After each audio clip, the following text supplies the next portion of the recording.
Power star Puneeth Rajkumar ಅವರ James ಚಿತ್ರಕ್ಕೆ ಯಾರು ಧ್ವನಿ ನೀಡಲಿದ್ದಾರೆ ಎಂಬ ಬಗ್ಗೆ ಸಾಕಷ್ಟು ಕುತೂಹಲಗಳು ಸೃಷ್ಟಿಯಾಗಿದ್ದವು.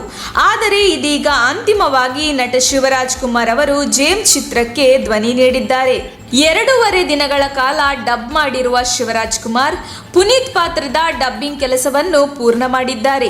ಈ ಕುರಿತು ಮಾತನಾಡಿರುವ ಅವರು, ಇದು ಬಹಳ ಕಷ್ಟ.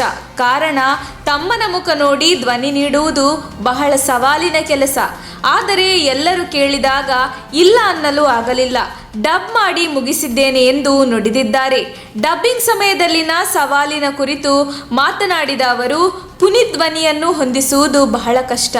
ಬೇರೆಯವರಿಗೆ ಹಾಡಬಹುದು ಅಥವಾ ನನ್ನ ಪಾತ್ರಕ್ಕೆ ಡಬ್ ಮಾಡಬಹುದು, ಆದರೆ ಮತ್ತೊಬ್ಬ ಕಲಾವಿದನನ್ನು ಪ್ರವೇಶಿಸಿ ಧ್ವನಿ ನೀಡುವುದು ಬಹಳ ಕಷ್ಟ ಎಂದಿದ್ದಾರೆ.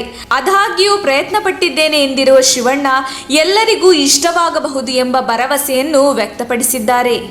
ನಮ್ಮ ತುಮಕೂರು ಮಾಧ್ಯಮದ ವಿಶೇಷ ಸುದ್ದಿಗಳನ್ನು ನಿರಂತರವಾಗಿ ಪಡೆದುಕೊಳ್ಳಲು ಚಾನೆಲ್ ಅನ್ನು ಸಬ್ಸ್ಕ್ರೈಬ್ ಮಾಡಿ.